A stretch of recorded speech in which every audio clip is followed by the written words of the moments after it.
Hello एमर्स, एक बार पुनः हम लोग आ गए हैं और केमिकल रिएक्शन को आगे बढ़ाने के लिए।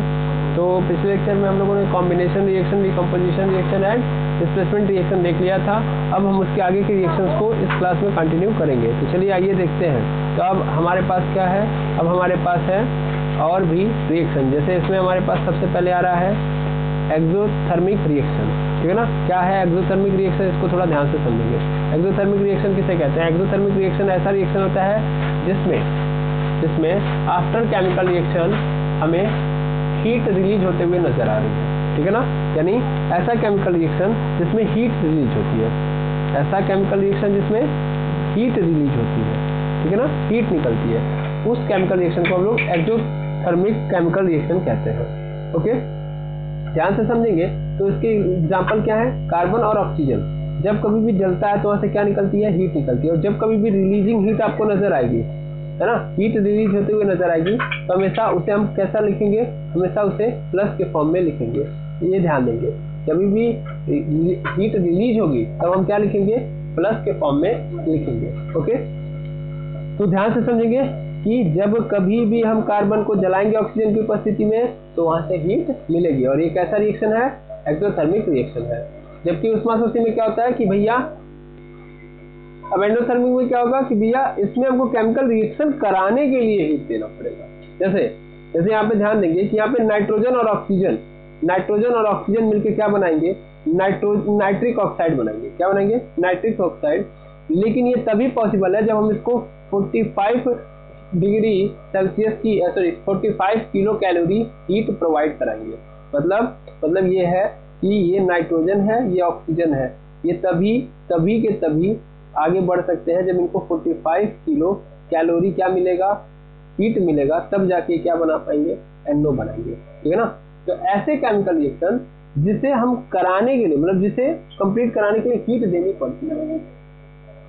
पड़ती है, उसे हम एंडोथर्मिक बोलते हैं, ठीक है ना, एंडो। और ऐसे केमिकल रिएक्शन जिसमें हीट रिलीज होती है उसे हम एक्सो बोलते हैं। तो देखिए, एक्सो का मतलब आपको पता होगा, एक्स आ गया तो एक्स का मतलब बाहर, जिसमें बाहर निकलता है।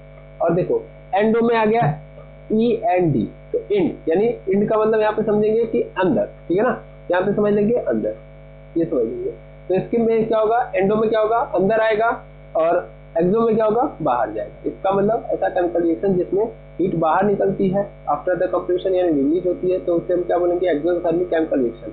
और बाहर वाले को हमेशा कैसा लिखेंगे? प्लस में लिखेंगे। जबकि एंडोथर्मिक में हीट को देना पड़ता है तब केमिकल रिएक्शन होता है, तो उसमें हम क्या करेंगे? माइनस में रखेंगे। ओके, ऐसे यहाँ पे हमारे पास सेकेंड यहाँ पे है कि कार्बन और सल्फर को अगर हम क्या करें, अगर हम कार्बन और सल्फर का रिएक्शन करा रहे हैं तो कार्बन डाइसल्फाइड बनेगा। तो इसके लिए हमको क्या देना पड़ेगा? 20,000 कैलोरी हीट देनी पड़ेगी, ठीक है। आई होप आप दोनों एग्जांपल समझ गए होंगे और दोनों का मतलब समझ में आ गया होगा। अब देखो, इसके बाद हमारे पास नेक्स्ट टाइप का एग्जांपल आता है, बहुत इंपॉर्टेंट है, तो वो है ऑक्सीकरण या अपक्षरण। सबसे पहले हम क्या देखेंगे? ऑक्सीडेशन। ऑक्सीडेशन में क्या होता है कि भैया ऑक्सीजन ऐड होता है, या ध्यान से समझेंगे, हाइड्रोजन निकलता है, या सिंपल कि इसमें क्या होगा? इसमें एक्चुअल में ऑक्सीजन का इलेक्ट्रॉन का क्या होगा? लॉस होगा। समझिएगा ध्यान से, इसको मैं क्या बोलूंगा, ऐसे कैसे क्या कहना चाह रहा हूँ मैं, इसको समझिएगा, ठीक है ना। मैं समझा दे रहा हूँ यहाँ पे। देखिए, ऑक्सीडेशन कभी भी बोला तो ऑक्सीडेशन का मतलब क्या है? ऑक्सीडेशन का 3 तरीके से आप पहचान सकते हो कि कौन सा केमिकल रिएक्शन ऑक्सीडेशन वाला है, ठीक है ना, यानी इसमें ऑक्सीडेशन हो रहा है कि नहीं हो रहा। तो पहला तरीका, इसमें ऑक्सीजन ऐड हो रहा होगा। दूसरा तरीका, इसमें हाइड्रोजन निकल रहा होगा। या तीसरा तरीका, किसी एलिमेंट के अंदर से इलेक्ट्रॉन निकल रहा होगा, यानी इलेक्ट्रॉन का लॉस हो रहा होगा। तो 3 तरीके हैं ऑक्सीडेशन को पहचानने के लिए। जब कभी भी ऑक्सीजन ऐड हुआ या हाइड्रोजन निकला, या उस किसी एलिमेंट, पर्टिकुलर एलिमेंट से क्या हुआ? इलेक्ट्रॉन का लॉस हुआ। या सिर्फ एक एलिमेंट की बात करें, एक एलिमेंट के अंदर अगर ऑक्सीजन जुड़ गया तो उसका मतलब उस एलिमेंट का क्या हुआ है? उस एलिमेंट का यहाँ पे एक्चुअल में ऑक्सीडेशन हुआ। या किसी कंपाउंड के अंदर ऑक्सीजन जुड़ गया तो उस कंपाउंड का क्या हुआ? ऑक्सीडेशन हुआ। अच्छा, किसी क्या होता है, एलिमेंट के साथ हाइड्रोजन था और वहां से हाइड्रोजन निकल गया, इस केस में उस हाइड्रोजन का क्या हुआ है? ऑक्सीडेशन हुआ है। या उस एलिमेंट का क्या हो रहा है? इलेक्ट्रॉन का लॉस। इलेक्ट्रॉन का लॉस होने का मतलब समझ में आ रहा है ना। मान लीजिए ये एलिमेंट है, इसमें क्या हुआ कि आफ्टर द रिएक्शन ये क्या हो गया? ये पे प्लस चार्ज आ गया। क्या गया? ये पे प्लस चार्ज हो गया। इसका मतलब इसके पास से एक इलेक्ट्रॉन क्या हो गया? गायब हो गया ना। एक इलेक्ट्रॉन गायब होने का मतलब इस एटम का क्या हुआ है? ऑक्सीडेशन। तो ये भी ध्यान देंगे, ठीक है ना। तो पहला तो ये हो गया। दूसरा ये कि मान लीजिए यहाँ पे ए है, इसके साथ क्या जुड़ गया, इसके साथ ओ जुड़ गया, तो इसका मतलब यहाँ पे ओ बन गया, तो भी इसका क्या हुआ है, इसका हो गया है ऑक्सीडेशन। या ये ऐसा देखने को मिलेगा कि यहाँ पे ए है, इसके साथ क्या है, इसके साथ H पहले से था, ठीक है ना, H पहले से था, लेकिन आफ्टर द रिएक्शन ये ए अलग हो गया, H अलग हो गया, इसका मतलब यहाँ से H निकल गया, तो भी इसका मतलब क्या हुआ है, ऑक्सीडेशन। तो 3 तरीके हैं किसी भी ऑक्सीडेशन को पहचानने के। आई होप आप समझ गए होंगे, ठीक है ना। तो इस चीज को आप ध्यान में रखेंगे, ठीक है ना। और यहाँ से याद रखेंगे कि मान लीजिए अच्छा अगर आपके सामने A-2 है और ये अगले केस में क्या हो जा रहा है A-3, तो इसका मतलब भी क्या हुआ, ऑक्सीडेशन ही हुआ, क्योंकि देखो पहले कितने इलेक्ट्रॉन गायब थे, 2, अब कितने हो गए, 3, यानी 1 इलेक्ट्रॉन और कम हो गया, नहीं हो गया। तो यहाँ पे क्या होता है ना कि माइनस वाला जो चार्ज होता है बढ़ते जाता है किसी एलिमेंट के ऊपर, अगर माइनस चार्ज बढ़ रहा है तो इसका मतलब उसके ऊपर क्या, उसका क्या हुआ है, ऑक्सीडेशन। इलेक्ट्रॉन का निकलना ही ऑक्सीडेशन कहलाता है। आई होप आप समझ गए होंगे, ठीक है। यहाँ पे आपको लिखित भी दे दिया गया है कि भैया ये ऐसा कॉन्सेप्ट है जिसमें वह अभिक्रिया जिसमें परमाणु और या आयन से इलेक्ट्रॉन क्या होते हैं, आयन से इलेक्ट्रॉन क्या हो रहे होंगे, बाहर भाग रहे होंगे, अर्थात इसमें इलेक्ट्रॉनों की क्या हो रही होगी, कमी हो रही होगी, जिसे बी इलेक्ट्रॉनिकरण कहते हैं। तो वही क्या कहलाएगा, वही कहलाएगा हमारा ऑक्सीडेशन रिएक्शन यानी ऑक्सीकरण अभिक्रिया। आई होप आपको समझ में आ गया होगा, ठीक है। अब यहाँ पे बहुत सारे रिएक्शंस हैं, इनको देखेंगे, बड़े अच्छे से समझिए, अदरवाइज दिक्कत होगी। जैसे यहाँ पे देखेंगे, यहाँ पे देखेंगे, पहचानना बहुत इंपॉर्टेंट है इनको। यहाँ पे हमारे पास है SnCl2 और फिर Cl2 और इसमें SnCl4 हो गया। यहाँ पे देखना, एक सेकंड, यहाँ पे SnCl2 था और फिर यहाँ पे Cl2 था, रिएक्शन हुआ SnCl4 बन गया। अब ध्यान से देखो, यहाँ पे SnCl2 है, उसको थोड़ा सा तोड़ो तो यहाँ पे Sn पे क्या चार्ज होगा, Sn पे +2 चार्ज होगा और यहाँ पे Cl पे कैसा चार्ज, माइनस, है ना। कैसे पता चला सर, भाई Cl के जस्ट बगल में 2 लगा है, इसका मतलब Sn पे क्या होगा, प्लस चार्ज। यहीं से आप देख के समझ जाओ, बस यहीं से कनेक्ट करना होता है, ओके। तो Cl पे कैसा चार्ज आ जाएगा, Cl पे एक्चुअल में ध्यान देना कि Cl पे माइनस चार्ज होता है, क्योंकि Cl पे माइनस चार्ज होता है, इसलिए Sn पे क्या है, Sn पे यहाँ पे ध्यान से देखो, Sn पे +2 है, क्योंकि Cl के बगल में ही 2 था, ओके। तो यही वाला चार्ज कहाँ चला जाएगा, Sn के ऊपर। अब यहाँ पे देखो, यहाँ पे Cl पे कैसा चार्ज है, Cl पे 0 चार्ज है, ओके। अगले केस में आओ, अगले केस में देखो तो अगले केस में क्या हुआ, तो यहाँ पे Sn के ऊपर आ जाएगा +4, Sn के ऊपर क्या आ गया, +4, ठीक है ना। और Sn पे आ गया +4 और Cl पे क्या आ जाएगा, -1, भाई क्लोरीन पे तो -1 ही आएगा। यहाँ पे ध्यान से देखोगे तो Sn+2 और यहाँ पे Sn+4 हो गया। एक्चुअली मैंने आपको एक चीज गलत बता दी थी, लेकिन अभी आपको मैं सही तरीके से मैं बता दे रहा हूँ। यहाँ पे Sn का क्या हो गया, ऑक्सीडेशन। पहले कितने इलेक्ट्रॉन गायब थे, पहले कितने इलेक्ट्रॉन गायब थे, 2 इलेक्ट्रॉन गायब थे, अब कितने इलेक्ट्रॉन गायब हो गए, 4, इन 2 और घट गए ना, 2 इलेक्ट्रॉन और गायब हो गए। इसका मतलब यही क्या होता है, ऑक्सीडेशन। देखिए फ्लो में मैंने गलती से एक बात गलत कर दी थी, जिससे मैंने बोला कि यहाँ पे ए है और ये फिर ए क्या हो गया, माइनस में चला गया। यार माइनस में जाने का मतलब इसके पास एक इलेक्ट्रॉन और आ गए, है ना। इसका मतलब यहाँ पे इलेक्ट्रॉन गेन हुआ, इसको हम रिडक्शन बोलते हैं, गलती से मैंने बता दिया। अच्छा, ऐसे यहाँ पे ए है, यहाँ पे ए पे माइनस चार्ज है, -2 है और ए पे -3 आ गया, तो इसका मतलब एक इलेक्ट्रॉन और इसके पास आ गया, तो यहाँ पे गेन हो रहा है इलेक्ट्रॉन का, गेन हो रहा है इलेक्ट्रॉन का। इसका मतलब ये क्या है, इसका मतलब ये रिडक्शन है। इस बात को याद रखें, रिडक्शन में माइनस चार्ज बढ़ेगा और जब ऑक्सीडेशन होगा तो ऑक्सीडेशन में ऑलवेज क्या होगा, प्लस चार्ज बढ़ेगा, है ना। गलती से मैंने वो बता दिया था, तो उसके लिए मैं माफी चाहूंगा, है ना। एक बार मुझे यहाँ पे क्लैरिफिकेशन करना पड़ेगा, ऑक्सीडेशन के अंदर क्या भ्रम फैलाया गया भाई।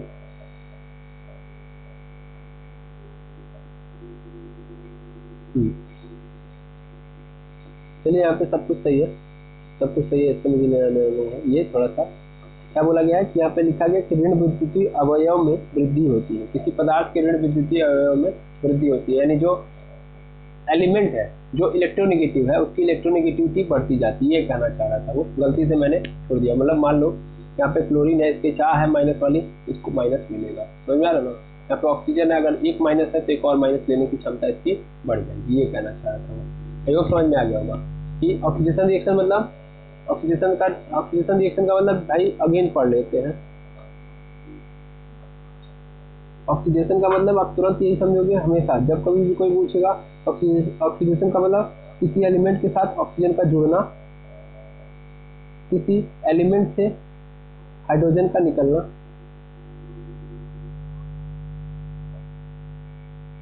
ठीक है ना। हाइड्रोजन का निकलना या किसी एलिमेंट के ऊपर प्लस चार्ज का आना। ओके, प्लस चार्ज का आना, ठीक है ना। तो ये क्या है, ये सिंबल है ऑक्सीडेशन का। आई होप आप समझ गए। ये तो एक रिएक्शन था। अब मैं और भी दिखा देता हूँ आपको। जैसे आप देख पाओगे यहाँ पे फटाफट देख लो। यहाँ पे MnO2 है, फिर यहाँ पे N क्या है, यहाँ पे MnO2 है, और फिर यहाँ पे है MnCl2, फिर Cl2, फिर H2O, ठीक है ना। तो यहाँ भी एग्जांपल है, आप इसको भी चाहो तो कैलकुलेट कर सकते हो। फिर ऐसे ही ZnCOSO4 है, ZnSO4 है, और फिर यहाँ पे ZnSO4 हो गया। यहाँ पे देखो, यहाँ पे है Zn, यहाँ पे है CuSO4, और फिर क्या हुआ यहाँ पे ZnSO4, ZnSO4, और बगल में क्या आ गया, कॉपर। साफ साफ थोड़ा सा लिखने में दिक्कत हो रही है। यहाँ पे कॉपर, थोड़ा ध्यान से लिखना, थोड़ा देखना। यहाँ पे Zn है, Zn के ऊपर कैसा चार्ज है, यहाँ पे देखो किसी से नहीं है, तो इसका मतलब यहाँ पे 0 है। यहाँ पे सल्फेट से मिल गया, इसका मतलब Zn पे क्या आ गया, -2 चार्ज आ गया, +2 चार्ज आ गया। यहाँ पे Zn पे क्या है, 0, लेकिन यहाँ पे Zn पे क्या आ जाएगा, +2 चार्ज। रीजन, क्योंकि सल्फेट हमेशा +-2 में होता है, ठीक है ना।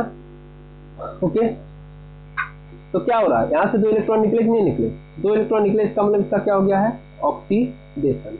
इसके साथ साथ कॉपर का देख लो, कॉपर यहाँ पे सल्फेट के साथ मिला, यानी कॉपर के ऊपर क्या था, पहले +2 चार्ज था, है ना, लेकिन यहाँ पे क्या है, ये अकेले आ चुका है। कॉपर यहाँ पे क्या हो गया है, अकेले। अकेले का मतलब कॉपर के ऊपर क्या चार्ज आ गया, कॉपर के चार्ज ऊपर आ गया चार्ज 0, यानी इसके पास 2 इलेक्ट्रॉन पहले गायब थे, लेकिन 2 इलेक्ट्रॉन आ गए तभी तो 0 हुआ है, यानी इसका क्या हो गया है, रिडक्शन, यानी अपचयन, ठीक है ना। तो एक केमिकल रिएक्शन के अंदर एक का अपचयन होता है तो दूसरे का रिडक्शन होता है। ओके, अब वही चीज हमारे पास सेकंड में आ जाएगी, रिडक्शन किसे कहते हैं, रिडक्शन 1 सेकंड में समझ लेंगे। या रिडक्शन का मतलब यहाँ पे चीज थ्योरी आपको पकड़नी है कि मान लीजिए कोई एलिमेंट है, उसमें ऑक्सीजन जुड़ा हुआ है, तो इसमें से ऑक्सीजन का निकलना।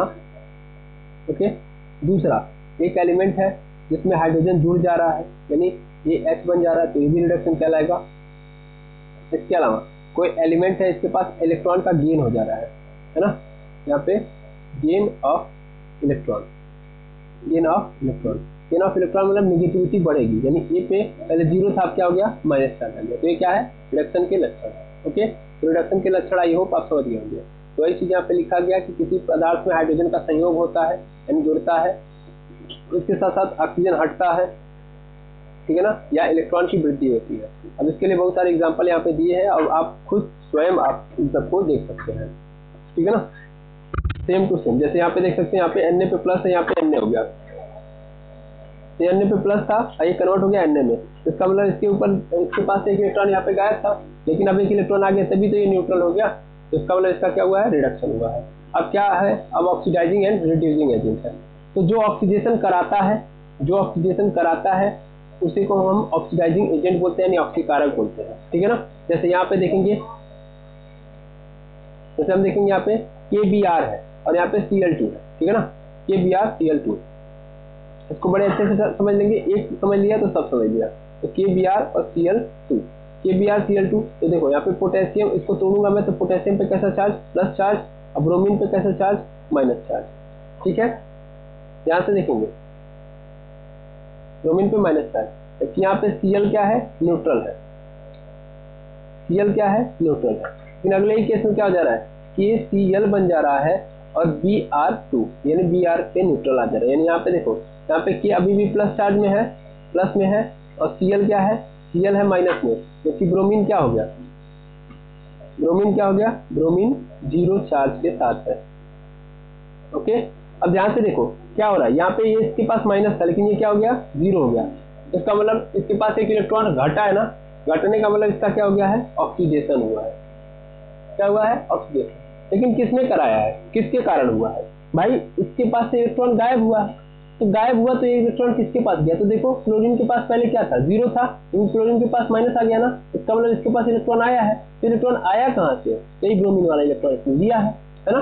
तो इसमें इसी के कारण ब्रोमीन का क्या हुआ है, ऑक्सीडेशन हुआ है। तो यही होगा हमारा ऑक्सीडाइजिंग एजेंट, यही क्या होगा मेरा ऑक्सीडाइजिंग एजेंट, क्योंकि ये इसी ने ब्रोमीन का क्या कराया है, ऑक्सीडेशन कराया है। लेकिन अगर क्लोरीन की कहानी को समझो तो क्लोरीन पे जीरो चार्ज है और क्लोरीन का जीरो से क्या बन जा रहा है माइनस। देखो के का कोई मतलब नहीं, क्योंकि के पे अभी भी प्लस है, मतलब पहले भी प्लस था अभी भी प्लस है, तो इसका तो कुछ नहीं हुआ।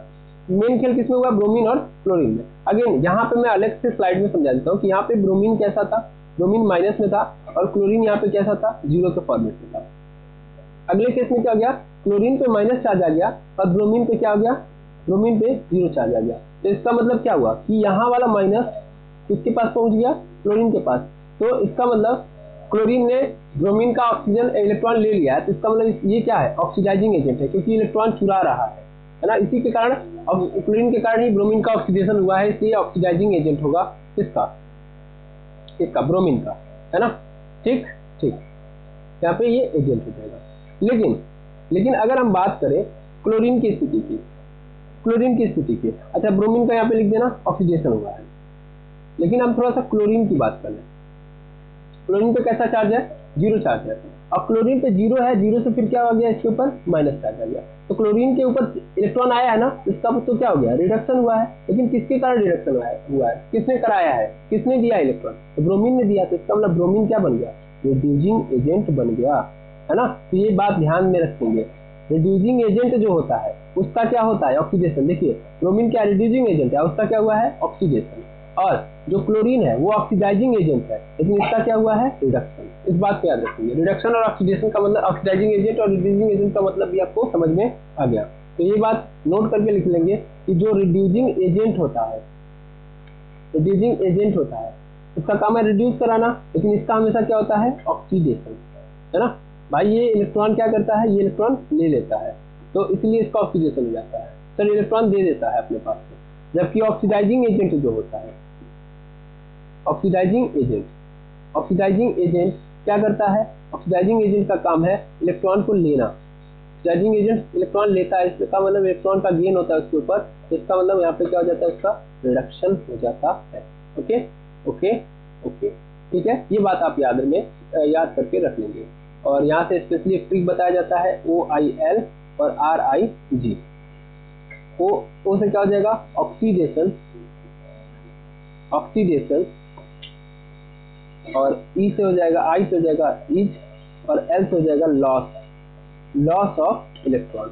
जबकि आर से क्या होता है, रिडक्शन, आई से हो जाएगा इज, और जी से हो जाएगा गेन ऑफ इलेक्ट्रॉन, ठीक है ना।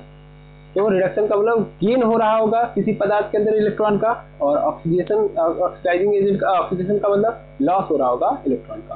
तो आई होप आप ये बातें भी समझ गए होंगे, ठीक है। तो इस तरीके से मैंने ऑक्सीकारक और अपचायक दोनों समझा दिए हैं। अब इस चीज को आप खुद पढ़ के समझ लेंगे, ठीक है। और ध्यान से देखिएगा, जब कभी भी एक रिएक्शन के अंदर ये दोनों होते हैं तो इन दोनों को मिला के हम क्या बोलते हैं, रेडॉक्स रिएक्शन बोलते हैं, ठीक है ना। मेनली जब भी आप देखेंगे तो दुनिया के अंदर जितने भी रिएक्शन हो रहा है वो सब के सब क्या है, रेडॉक्स रिएक्शन है, क्योंकि इसके अंदर ऑक्सीडेशन और रिडक्शन दोनों एक साथ हो रहा होगा। तो इस चीज को भी आप क्या कर लेंगे, खुद पढ़ लेंगे, क्योंकि वही चीज मैंने यहाँ पे बताई है। अब हमारे डे टू डे लाइफ के अंदर क्या हमको देखने को मिलता है, ऑक्सीडेशन अभिक्रिया। तो सबसे इंपॉर्टेंट एग्जांपल है हमारे पास कोरिजन का। कोरिजन में क्या होता है कि जैसे आप क्या लेते हो, एक लोहे की रॉड लेते हो, आयरन है ना।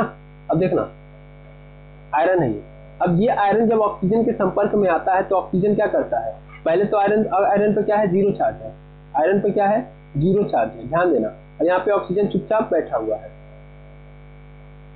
ऑक्सीजन यहाँ पे क्या होता है, आता है और आयरन से मिल जाता है, और आयरन से मिल जाने के बाद Fe2O3 फेरिक ऑक्साइड बना देता है। और ये फेरिक ऑक्साइड और कुछ नहीं है, यही है जंग, यही है कोरिजन, समझ आ रहा ना। तो ध्यान से देखो, तो यहाँ पे Fe पे क्या था, जीरो चार्ज था, तो मिट गया। एक बार मैं पूरा दिखाता हूँ, अगेन देखेंगे। यहाँ पे Fe है, Fe, और यहाँ पे है O2। हमने रिएक्शन कराया तो क्या मिला हमको, Fe2O3, Fe2O3। यहाँ पे Fe पे क्या चार्ज रहेगा, Fe पे यहाँ पे चार्ज रहेगा जीरो। और यहाँ पे देखोगे, ऑक्सीजन को नहीं देखना है, यहाँ पे आके देखो Fe पे चार्ज, तो यहाँ पे Fe पे आ गया है +2। तो इसका मतलब Fe का क्या हो गया, ऑक्सीडेशन हो गया कि नहीं हो गया, इसके अंदर से इलेक्ट्रॉन भाग गए, तो भाग गए, इसका मतलब इसका हो गया है ऑक्सीडेशन, है ना। तो ऑक्सीडेशन कराया किसने, ऑक्सीजन ने। Oxygen is the best oxidising agent. क्या किया इसने, इलेक्ट्रॉन चुरा लिया इसके अंदर से, चुरा लिया। तो आयरन के अंदर से इसने चुरा लिया कि नहीं चुरा लिया, इसीलिए आयरन के रॉड पे क्या लग जाती है, जंग लग जाती है। तो corrosion is the important example of oxidation, ठीक है ना। और इसके साथ साथ रेंसिडिटी में भी क्या होता है कि खाद्य पदार्थ जो होते हैं, खाने वाले पदार्थ जो होते हैं वो क्या होते हैं, उनको भी धीरे धीरे ऑक्सीजन की उपस्थिति में आने से क्या हो जाता है, देखा जाता है कि वो खराब हो जाते हैं, है ना। देखते हैं कि वो बसिया हो जाता है जिनको आप बोलते हैं, तो उसी को हम बोलते हैं विकृत गंधिता यानी रेंसिडिटी, ठीक है ना। इसका कारण भी क्या होता है, ऑक्सीजन ही होता है। जब हम किसी खाने को क्या करते हैं, लंबे समय तक खुला रखते हैं तो सीधा सीधा क्या हो जाएगा, उसका ऑक्सीकरण हो जाएगा, ऑक्सीजन आएगा, उसके अंदर से इलेक्ट्रॉन निकाल के रिएक्शन कर लेगा। जब रिएक्शन कर लेगा तो पदार्थ क्या हो जाएगा, खराब हो जाएगा, ठीक है। ठीक है, अब कैसे रोका जा सकता है रेंसिडिटी को, तो भैया खाद्य पदार्थ जो है यानी जो खाने वाली चीज़ें हैं उनको हम ऐसे पदार्थों के अंदर रखें या ऐसे बर्तनों के अंदर रखें जिसमें हवा ना जा सके, ठीक है ना। और मेनली क्या है, उनको ज़्यादातर क्या करें कि फ्रिज वगैरह के अंदर रख दे तो भी एक फ़ायदा है कि वहाँ से बच जाएगा। और जैसे कि आप चिप्स देखते हैं ना, तो उसकी पैकिंग के लिए ऑक्सीजन की जगह पे हम क्या भर दें, नाइट्रोजन गैस भर देने से क्या होगा कि जब नाइट्रोजन रहेगा तो ऑक्सीजन वहाँ पे हाथ पैर नहीं मारेगा, समझ में आ रहा ना। तो नाइट्रोजन गैस होगा तो ऑक्सीजन उसका कुछ बिगाड़ नहीं पाएगा, यानी ऑक्सीजन इलेक्ट्रॉन चुरा ही नहीं पाएगा। उसके साथ साथ खाद्य पदार्थों तथा पके हुए भोजन को सीधे सूर्य के प्रकाश से संपर्क में बचाएं, मतलब डायरेक्ट हम सनलाइट से वहाँ पे बचाए रखें, नहीं तो सनलाइट में लेके आएंगे, जाहिर सी बात है सनलाइट कहाँ मिलेगी, हवा में ही मिलेगी, तो हवा तुरंत आएगी, तुरंत पकड़ के किसी भी खाने के अंदर से इलेक्ट्रॉन निकलवा लेगी, उसके साथ केमिकल रिएक्शन कर देगी और खराब हो जाएगा, उसको खराब कर देगी खाने को। और फिर प्रतिऑक्सीकारक जैसे BHA ब्यूटिलीकृत हाइड्रोक्सी एनिसाल या BST ब्यूटाइलीकृत हाइड्रोक्सी टाइलोन, ठीक है ना। ये जो दो नाम है इनका हम उपयोग कर लेंगे। यहाँ पे क्या होता है कि ऑक्सीजन को मारने के लिए, जैसे आप देखते हैं ना कि खेतों के अंदर पौधों के ऊपर अगर कीटाणु लगते हैं तो पेस्टिसाइड्स वगैरह डालते हैं तो क्या होता है, कीटाणु के विरोधी होते हैं। वैसे ही BHA ब्यूटिलीकृत हाइड्रोक्सी एनिसॉल और BST ब्यूटिलीकृत हाइड्रोक्सी टाइलोन जो होता है वो ऑक्सीजन का क्या होता है, विरोधी होता है। तो इस तरीके से हम लोगों ने टोटल केमिकल रिएक्शन यहाँ पे क्या कर दिया, कंप्लीट कर दिया। और इस तरीके से हम लोगों ने इस चैप्टर को भी क्या कर दिया, कंप्लीट। तो चैप्टर नंबर जो फर्स्ट है वो आपका क्या होता है यहाँ पे कंप्लीट। अब मिलेंगे हम सेकेंड चैप्टर के रिवीजन में, तो मिलते हैं नेक्स्ट क्लास में। Thank you very much एमर्स।